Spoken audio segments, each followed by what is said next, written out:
and welcome to this episode of Artsably in Conversation. My name is Diane Collin.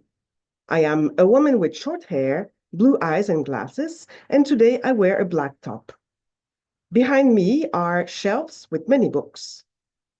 This series presents artists, academics, and project leaders who dedicate their time and energy to a better accessibility for people with disabilities in the arts. You can find more of these conversations on our website, artsably.com, which is spelled artsably.com.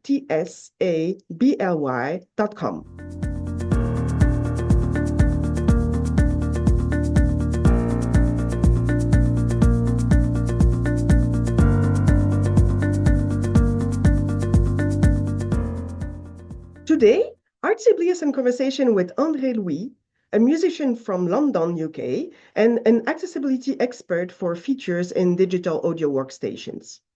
You can find the resources mentioned by André Louis during this episode on Artsably's website in the blog section.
Welcome to this new episode of Artsably in Conversation. Today I am with André Louis, who is a musician from London, UK, and also an accessibility expert for features in digital audio workstations. We're going to talk about that, I guess. And I think your artist name is Ange, right? That's right. Well, welcome, Ange, Andre. It's nice to be here, by the way. Nice to see you too. I will start this episode by asking you a bit about yourself, about your career, and about when you started music and why you started music. Okay, so I started playing music apparently when I was 3 years old, and I was given a keyboard. And it was one of these monophonic single note entities. You couldn't do chords or anything, but it was what we had. And apparently, the first thing I learned to play on it was a British TV theme, which is called EastEnders. If you don't live in the UK, you may never have heard of it. It's not very exciting, but apparently that's what I heard and learned to play. And then I just carried on playing from that point forward. I apparently did some piano lessons in school, but I don't remember anything about them. So, for the majority of my life, I would consider myself as a self-taught musician. And what style are you playing, or what style did you play since Ah, yeah, I've played a lot of different things, but mostly I work in the sort of jazz and soul and R&B and reggae genres. Those are what I feel comfortable doing, and neo soul and such. Okay, great. And so, from your early studies of music, um, you also used a lot of different tools to help you, because if I read correctly your biography, you're blind. That's right, I am, yes. And so, how did it work for you learning all these tools and music techniques for you as a musician? Well, looking back in the 90s when I was in boarding school, which I was for 8 years, the first experience I had with sequencing, which is the act of recording multiple tracks into a MIDI file, it was then anyway, was a Yamaha keyboard called the SQ16. And the school had one, and my music teacher at the time saw that I wanted to compose and do composition. So she, in her spare time, and I'm so grateful to her for doing that, looked at the manual and then taught me the basics of using this keyboard blind. Literally, no pun intended, because that was the only way to do it. And I wrote a lot of stuff just at the weekends, just some ideas, and it was my first experience with this kind of thing. I had nothing like that at home, so I could only do this while I was in school, but I thoroughly enjoyed it, and I have all of those, or nearly all of them, MIDI files to this day from my 90s exploits. I'd like to think I've improved since then, but you got to start somewhere, like baby pictures. No one wants to see them, but you've got them anyway. From then, I moved on to RNC in Hereford, Royal National College. I went to Worcester from 1992 until 2000. And in 2000, I moved to Hereford, just down the road or up the road, depending on which way you look at it. And I studied music tech there as well. And in that place, we were using Cake Talking and JAWS, which I hate with a passion. And I'm so glad never to have to use it again in my lifetime. Hopefully, anyway, he says. Now watch it come up that I have to. We'll see. I've just doomed myself. But that was an experience anyway. I got then into Cubase. And at that time, Cubase 3.7 was somewhat accessible with a screen reader. And a screen reader, if you don't know, is the piece of software that allows a blind person to use a computer at all. These days, you will have heard of things like NVDA, like JAWS, VoiceOver on the Mac, Orca on Linux, this kind of thing. And even your phones have screen readers built in. So then Cubase was accessible. It's not now.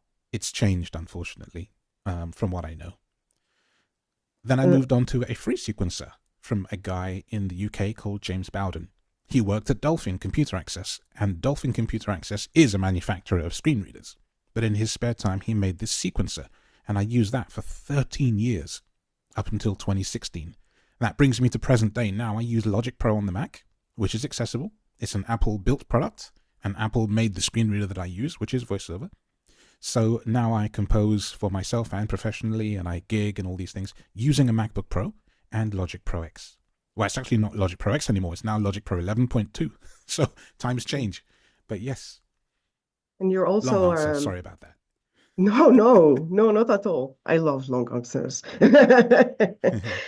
And now you're also working with some companies to test their accessibility features, right?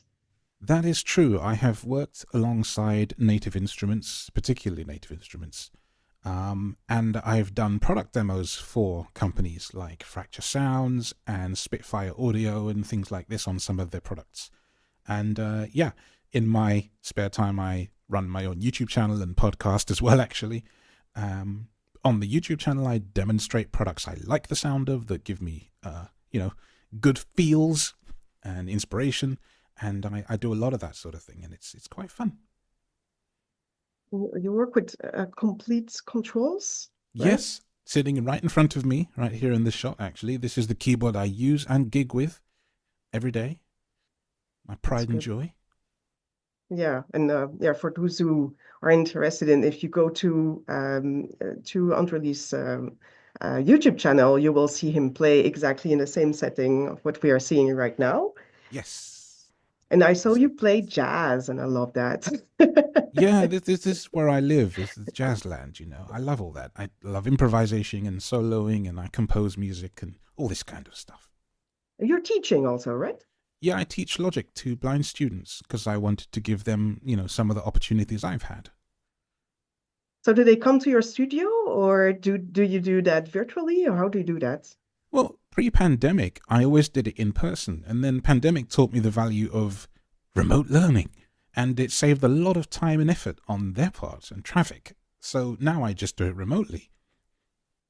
So are you, I would like to talk a little bit about your some of the projects you've worked on. For example, I know you released a CD with another artist. Can you talk about this recent release? I've had a few recent releases with a few different people. No. So the first thing I released with somebody else is my neighbor who lives upstairs from me. He's a drum and bass artist called Zero T, and he has worked with renowned producers like Goldie from Metalheads and things like this. His back catalogue is vast, spanning the last 20, 30 years, I believe. Very nice guy. And we've done a few albums together, had a few EPs as well, and some singles. And then another guy I worked with is a guy called Andrew, and his name is Born74 from Wales. He found me through Facebook, and we started working together. And we've had a couple of releases on vinyl under the Colin Curtis label, so that's been quite fun. Yeah, I mean, Zero T found you also in Instagram. Sorry for interrupting. Right? He found me on Twitter actually when Twitter. I was on Twitter. But yeah, we became fast friends. We worked out that we lived in the same block because a neighbor had a very loud party, and it was the start of a lifelong friendship, basically. So if I go back to your first release with Zero T, this one was called Kilburn? That's right. And we have released the subsequent one, which is Kilburn Park. And yeah, this was, I think, Kilburn was released in 2022 or 21. I forget. Time goes by so quickly. There's actually a great documentary about that. There is. That I was going watch. to mention that, but yeah, you got there. It's a good one. So can you talk about this project a little bit, because it's a huge one. It was very fast released. You worked with a lot of collaborators on this one. Yeah, there's quite a few different people. I haven't met all of them, but the internet is vast and allows you to do things like this. But because we were neighbors, we were able to just work very quickly and seamlessly together. But we didn't need to be neighbors, right? Again, the internet comes into play here. We actually work, and still do to this day, using Dropbox. I never go to his house and work. He never comes to my house to work. We don't need to, even though he's, probably within throwing distance if I try really hard. Dropbox is a thing. So we were able to turn around a lot of the tunes super quickly as a result. And that's how we've done every subsequent release as well. And you had uh, was it one track, one new collaborator, or was it, did you also do work? Oh, you didn't do in person, right? It was, you didn't, We didn't uh, need to necessarily for that album. We have done, we've recorded vocalists in my living room right here behind me, to my right. There's a track we have done which was not on the Kilburn EP, it was on another EP, called Deusa, Deusa, and the singer was a lady called Roberta Silva. And because I can record in here and produce in here, and I've got another microphone on the other side of the room, we record the vocals in here. And so for that, we did need actually to be in person. But for the majority of what we do, we can work remotely. Yeah, and this, I mean, I watched this documentary, and it was very interesting because we can see you in action, actually, with Yes, all the tools that are around you, and that's that's very right. fun, It was especially really fun for, to do that, and I love kind of showing people that, you know, as blind people, we're just as able as you. You yeah. know, I think a lot of people have this preconception, or misconception perhaps, and it stems from probably the 80s when things were a lot harder. But computers are powerful enough to allow me to do what I do, and if you're running a studio, I can do that job. We were talking about that with, I interviewed Kemal Gorey, who is the Secretary of He's RAND, brilliant. and Yeah. he's brilliant, and we were talking about this preconceived idea that, okay, because I have a visual impairment, I cannot do a score for a movie. And he said, well, that's completely stupid. I have my whatever technique, and it's all fear of people of not being able to. It's fear, but it's also ignorance, and Mhm. there's a difference. But it's a fine line, you know. You don't know what you don't know, but don't still assume that what you know is current. Always ask, always research, always find out. Yeah.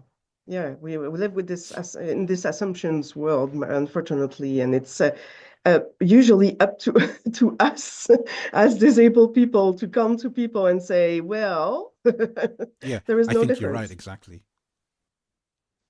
Okay, so what about the second project with Andrew? What was that? Okay, that was an interesting one. He found me through Facebook and he had heard my music. I'm not 100% sure what he heard, whether it was the collaboration with Zero T or my own stuff. But he came to me and said, I need a keyboard player on some project I'm working on. Can you help? And I was like, sure, just send it to me. And he sent it to me. And I can tell you, because he would agree and he'll laugh, the bass was terrible. And I was like, you can't have chords in one key and bass in another key. And I was polite about it, but I said, look, I'm going to redo these parts. I know you only asked me to do chords, but I'm going to redo these parts. And then he had a listen and he goes, you've done exactly what I wanted to hear. So would you like to work together on things? And it just went from there, really. And so we have this great relationship where I can explain to him why something doesn't work in a nice way. And he'll listen and take that on board. And he's much better about it now. We've done a lot of things since then. But that first track was interesting. It got a lot better. And he's a great guy and we're very good friends. But yeah, that first track was interesting. Okay, and are you so what's the name of the album? Oh, Mind Vibrations. And I think, it was released on the True Thoughts label out of the UK, which is big because they're a really big name, you know? I don't know thousands about them, but they're a big enough label that you'll find them having released a lot of different artists over the years. Their back catalogue is pretty vast, I must say. I think Quantic and Moonchild and things like this are on the True Thoughts label. So, you know, they're not nobodies. So to be released on a label like this is just fantastic. Yeah. And so in terms of projects, are you working on something new right now that is in the future? I think we're always working on something. Like I often get asked by Zero T or Andrew, oh, just stick some chords down on this or something. And then I just do it and I go away and, you know, it's in Dropbox for 6 months, 4 months, 8 months. And I forget I've done half the things. And the next thing I know, oh, look, a release is happening next week. And I'm like, did I play on that? And they're like, yeah, you did. So a lot of times it's sort of like, I will turn something around super quick. And Zero T mentions this in the documentary. Like, he says, he'll give me some chords and he'll go away to make a cup of tea, and I've done it. I enjoy that. You know, for me, working with people, I have a zero tolerance inbox policy, and that's also true for music. If there's something I need to do, I need to do it so that it is done and I don't have to think about it. Not because I don't like it, but because I don't want you to be waiting on me. So I'll turn something around the same day, preferably the same hour, if I'm capable of doing it and I'm not busy. I just believe in that kind of work ethic. I think it's very, very important. So I'm gonna come back to your projects. Are you also playing live in clubs or? Oh yeah. Just this weekend I did that actually. I played a little in a cocktail bar in London called Moo. It's a little Japanese cocktail bar in East London. I enjoy that quite a bit. Good fun. I'm actually going to be touring Belgium in February with a band. Very fun. And can we follow that? Is it announced somewhere that we can follow? There's a Facebook group for the band. The band is called Jamtastic, as in JAM Tastic. And you can see where we will be playing, and there's some videos of previous gigs that we've done and tours. Loads of fun. When is it, the tour? Our first gig is February the 28th. I think we're out there until March the 7th. So we have a few days. We're not playing every night, I don't think. I don't think all the gigs have been finalized yet either. But if you are in Europe and close to or in Belgium, yeah, I'd love to have you come and say hello.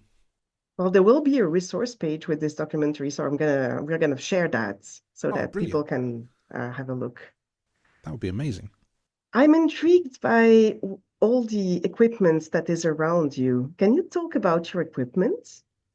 Yeah, to be honest, anything on the right-hand side of me now, which is possibly your left, I don't know if the camera's flipped or not, but is not really in use anymore. This bottom device here, which is a Roland Phantom XR, is not often in use because hardware and Mac and hardware, well, Logic and hardware particularly, don't play very nicely together. Because you control the sounds of the hardware through MIDI program changes. So a bit like dialing a phone number over MIDI, if you will. But the thing is, that's not easy to set up. So I used to use that when I was using Windows to do all my sequencing. So now it just kind of sits connected to my Windows PC, not my Mac. So there's a lot of sounds in there that I would probably use more if I could, but I kind of have given them up. So it's kind of a sad thing. So the majority of stuff that is in use still is this keyboard in front of me and the Mac behind me to the right, which you might just sort of see far away in the distance. Yes. That's what actually I'm talking to you on right now. Mm-hmm. There's a computer keyboard here, which is connected to my Windows PC. There's a computer keyboard up to here, which is the one I use for the Mac. And there's a mic I'm talking to you on now. There's another mic far back in the corner. And that's where my wife sits when we do our podcast together. And yeah. Very good. It's the mixer, of course. Got to have the mixer. Yes. And all the magic happens with Logic Pro, right? Yes, it does. Although, actually, just recently, to the right of the mixer is this pad controller device here, which is a new toy for me, which I love very much, called Ableton Move. And Ableton just recently released this in October of 24. And it's an accessible Groovebox. Really, really enjoyable. Very travel friendly, very cute, very small, but extremely accessible, and I love it. Very nice. Yeah. So you use Ableton software for that, right? Well, actually, you don't need to. I mean, you can, but Ableton Move itself is a standalone Groovebox machine. It's got 4 tracks of audio or MIDI, and it's got a built-in sampler, and it has built-in sounds as well. It's a very, very fun device. So when you have a new toy like that, how do you explore it? I mean, you are an accessibility expert in all that equipment, so... Yeah, it depends on the kind of device, but in the case of this device, I was told that there was a screen reader function built into it, which is run from a web browser. So you visit the site of the Move. In the case of a browser, you go to move.local, for example, and now you go. When you get there, there's something called the Move Manager, This allows you to upload and download your sets and your samples and so on. But if you add a different URL to this move.local page and you type in /screen-reader, it comes up with a page which uses ARIA live regions, which talks to a screen reader, like your PC or your Mac or your phone screen reader. And any control that you touch on the device gets spoken by your normal screen reader.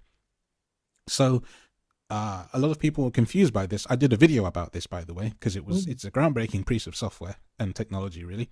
They've never released anything quite like it before. And I don't know of any other accessible Groovebox in this way at all. Not standalone, anyway. There's Machina, but you are required to be tethered to a computer to use it. But this, you don't need to be. It connects to your Wi-Fi.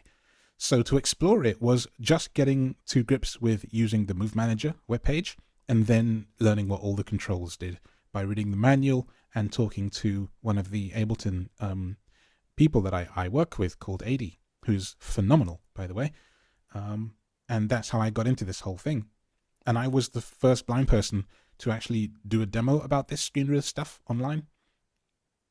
So, and also the same for Native Instruments. When Native Instruments became accessible in 2016, I was luckily able to get in on the ground floor, and I was the first person to do a demo of that then as well. That's exciting. Because that's so exciting. I love stuff like this.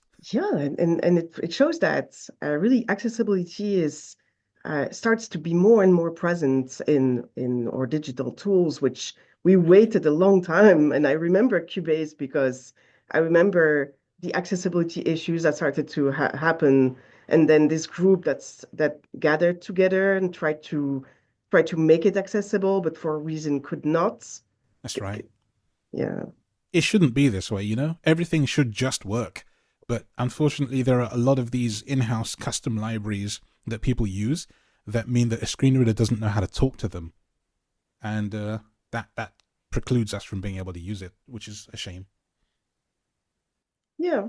And it's a good segue to my next question.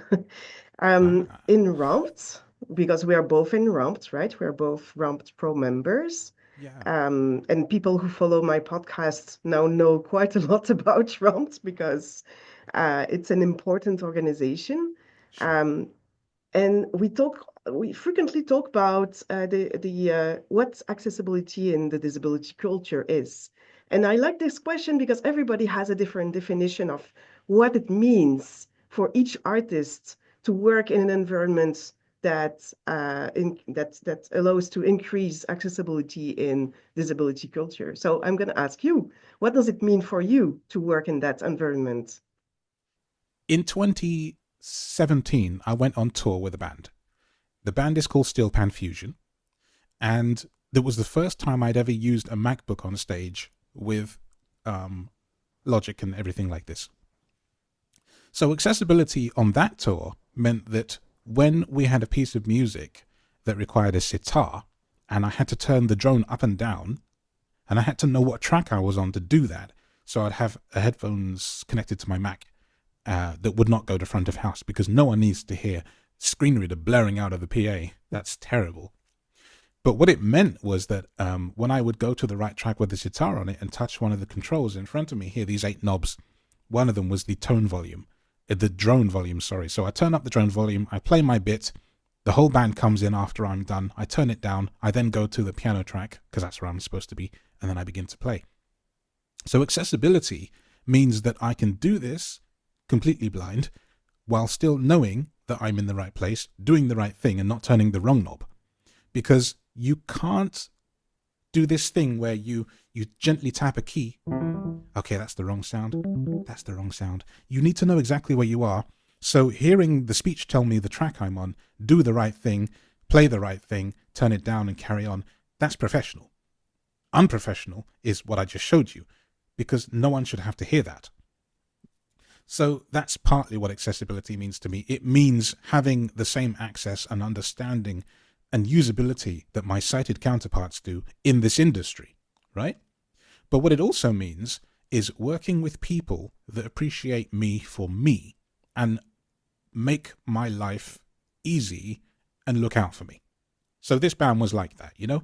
They would make sure that I was safe and sat down before things were unpacked so that I wasn't in the way or going to be in the way because accessibility is not just a one-way street. Accessibility is good for everybody. So if the blind guy, who could be standing around not necessarily meaning to be standing around, gets in the way, it's better he's sat down, and then when everybody's ready, we'll get them back on stage and we'll do the thing, right? Yeah. So no, again, long-winded answer, but accessibility to me is more than just the name. It's a way of life, and I think that's the best way I can put it. It's a way of life. That's a good way to put it. I remember I was talking with Lachi a few years ago, actually. It was just before Romp started. And she was telling me her story about when she started to form a band, and the most of the band was consisted of visually impaired, of lots of different visually impaired people. And they were invited to play in clubs, I think. And of course, there was so much improvements that could be made in this club where, of course, you needed to have stairs to go to the, or a huge step to go to the stage that you could probably not detect if someone is not pointing it out. And then the fact that it was dark, because she has a vision that, and you really need to have some lights for her to be able to kind of feel what is happening around. And there was no help. She couldn't find anyone to, like, where's the manager? Can someone call someone? At least is there? And so they were feeling completely lost in this environment. And we were talking about that I'm a wheelchair user. So for me, the ramp is a necessity, or an access to the stage, or if it's not a ramp, an access to the stage is a necessity. But then people, when they talk about accessibility, I frequently talk with some venues owners and things like that. For them, accessibility is the ramp. And I say, no, it's so much more than that. It's more than that. It's a way of life, yeah? Exactly, yeah. I can relate to this whole high stage thing. There's a place in Brixton called Hootenanny, and I played there a couple of times. And it's high, like when I'm standing, the stage is probably higher than my keyboard is to the floor, right? So it's higher than that. And I was getting closer to the edge of the stage, and I didn't realize this. And I had my keyboard on my back, because that's how I carry it, in a backpack style thing. So I was very, kind of top heavy. And I just got this grab from behind, and I thought, what's happening? Am I being attacked? No, I was being saved, because I was about 2 inches from falling head first off the stage, and it's high. So it would have hit concrete, and I would have been in serious pain with the added weight of a keyboard on my back. And because there's no barrier around that stage, you're gone. So I have a hate of this stage now, and I don't want to play there ever again if I don't have to. Were you able to report that to the owners? No, because I just didn't think about it, and they wouldn't have cared. It doesn't seem like the kind of venue that would have cared. There's no sort of edge or ledge or anything. You just kind of there or you're not. Yes. And I don't like that stage ever again. I understand. Oh man. Well, thank you. I have a last question for you. And it's about people who might have collaborated with you in your career, and that you think of as people who maybe guided you or motivated you or have a special place in your career. If you had a few names to give, who would it be and why? Instantly, my MIDI teacher, Jez Nash from RNC, because he saw that I had not really used DAW for sequencing before. DAW, by the way, is digital audio workstation, like Cubase, like Pro Tools, Logic, all of these things. And well, it's a podcast. I can't really tell you the story, but suffice to say, I was able to get hold of a DAW and begin sequencing now using accessible software instead of a keyboard that did not talk. And also because the keyboard I told you about earlier in the podcast, the SQ16, was at my prior school, I didn't have anything anymore because I'd left that place. So he was able to connect me with a decent DAW, which is no longer decent, as we've talked about. And that was that enabled me to then use it for the next 3 years, which helped me immensely. I was able to still write and still compose, and I still have, again, those tracks from all those years gone by. So I'm very, very grateful to him for his willingness to see good in me, I guess. I think the impact of great teachers, and you will be a great great teacher to your own students, it's really important because it not only gives you some solutions to your problems, basically, but it also, you carry it for your whole life.